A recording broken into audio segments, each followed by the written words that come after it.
Now, double-stranded polynucleotide chain. This is the structure of a polynucleotide chain. It contains the same three component, that is a nitrogenous base, a pentose sugar, and a phosphate group.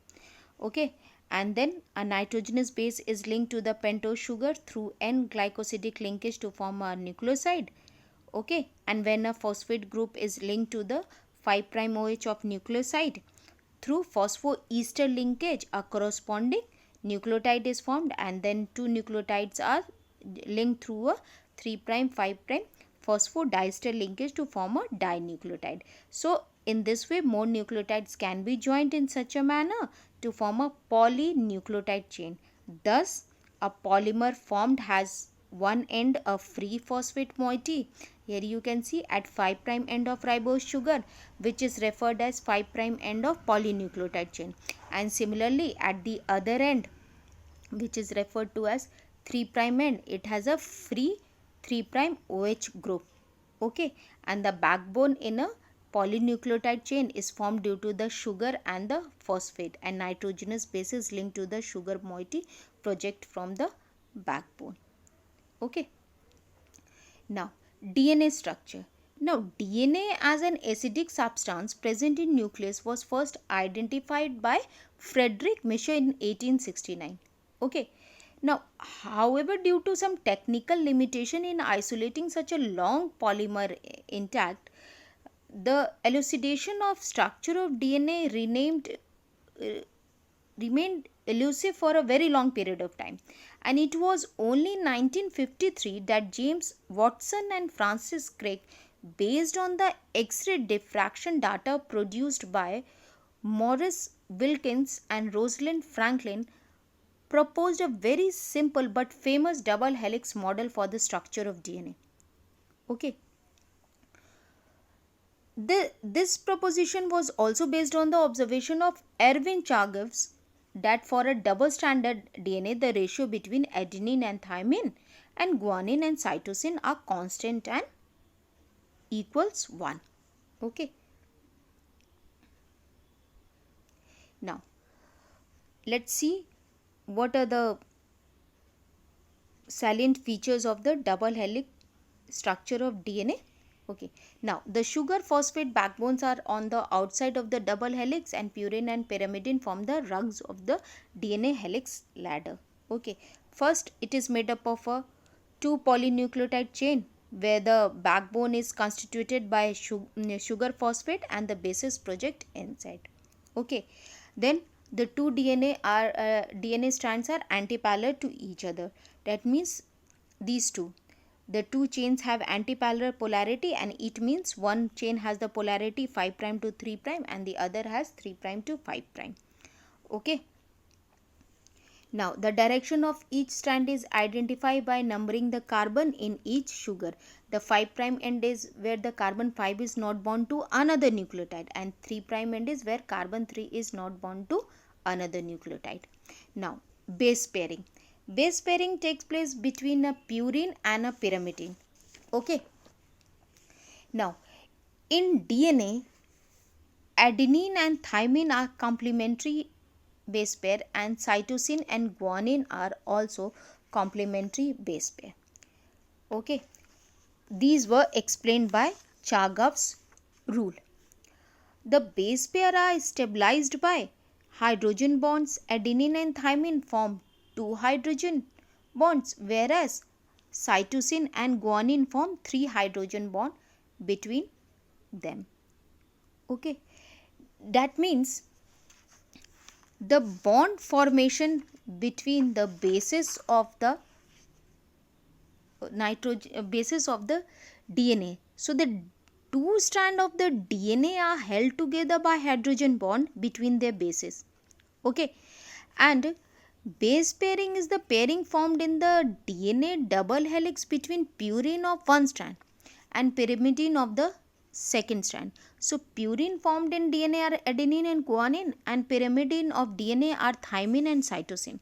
So adenine of one strand always pairs with the thymine of the other strand. Okay, and guanine of one strand will always pair with cytosine. So the amount of adenine is always equal to that of thymine, and amount of guanine is always equal to that of cytosine. Okay, so the way in which the bases form pairs between two DNA strands is known as complementary base pairing. Okay, and two hydrogen bonds occur between adenine and thymine, and there are three hydrogen bond which occurs between guanine and cytosine. Okay, now bases of two polynucleotide chain are base pairing to maintain similar diameter of the double helix. Okay, and a pyrimidine always base pair with purine, forming complementary base pair. Okay, so the two polynucleotide chain of DNA molecule are not identical, but they are complementary to each other with respect to base pair. Okay, a base pair must consist of a purine and a pyrimidine. Now the space available between the two sugar phosphate chain of DNA, that is 2 nanometer or 20 angstrom, can accommodate one purine and one pyrimidine, but not two purine, which would be too wide, or not two pyrimidine, which would be not be so close enough to form proper hydrogen bond. Okay, so a specific purine pairs with a specific pyrimidine because of a perfect match between hydrogen donor and acceptor site on two bases. So only adenine and thymine and also guanine and cytosine have the proper spatial arrangement to form correct hydrogen bonding. Okay, understood?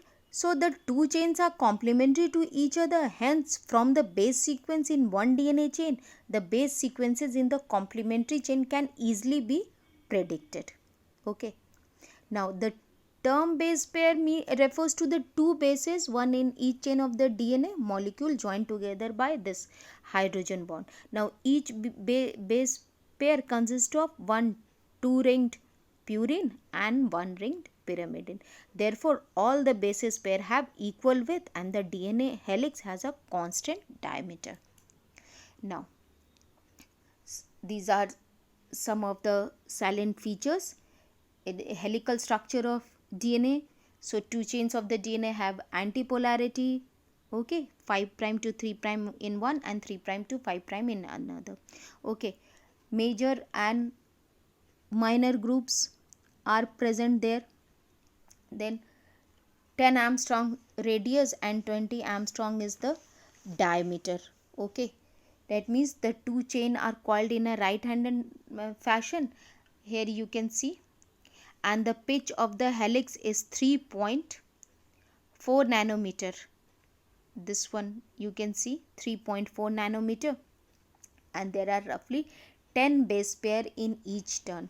So the distance between the base pair is approximately equal to 0.34 nanometer, or here it is also written in Armstrong.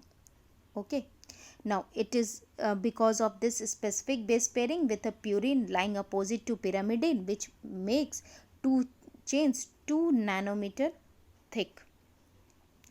Okay, now next is the major groups and the minor groups. Here you can see these are the minor groups and these are the major groups, and the width of the DNA is a molecule is 2 nanometer, or here you can say 20 Armstrong is the diameter. Okay, so the double helix takes a complete turn after 3.4 nanometer. That means one complete turn. Okay, now please learn this, the salient features of all this. It is very much important. Many a times it comes in the exam also. What are the salient features of the DNA double helix structure? Okay, now understood that this coiling is right handed, which produces minor and major groups alternately. Okay, now Phosphodiester bonds form between the phosphate group attached to the carbon of one nucleotide and the hydroxyl group of the 3' carbon in the next nucleotide. This we have discussed already, that both the nucleotide are how they are joined together. Okay, so what are the bonds? First, nitrogenous bases are attached to carbon 1 of the deoxyribose sugar through a glycosidic bond, okay, by either N1, okay, that is in the case of pyrimidine, cytosine or thymine, or by the N9, that is in case of purine, that is adenine or guanine. Now the bond between two adjacent nucleotide is okay, adjacent nucleotide of two adjacent sugar molecule at 3' to 5' position with phosphate group is called phosphodiester bond. That means two ester formation by same phosphate radical, okay, and both types of bonds are formed by condensation reaction that involve elimination of the water, okay. Now what is Chargaff's rule? Ergin Chargaff proposed two rules which are called Chargaff's rule. First, in any double stranded DNA, the number of G residue are equal to C residue and A are equal to G residue. That means the amount of adenine is always equal to the amount of thymine, and amount of guanine is always equal to the amount of cytosine, okay. Now purine and pyrimidine base pair are in equal amount, okay, that is A plus G equals to C plus T. Now molar amount of purine, that is adenine, is always equal to molar amount of pyrimidine, okay, and in a similar manner guanine is equaled by cytosine, okay. So the ratio of A plus T by G plus C is constant for a species, which varies from species to species, but it is constant for a species. That is the base ratio, means it is 1.52 for humans, and for E. coli it is 0.93. So this base pairing is a very unique property of a polynucleotide chain, and they are said to be complementary to each other, and therefore if the sequence of the bases in one strand is known, then the sequence in other strand can be predicted, okay.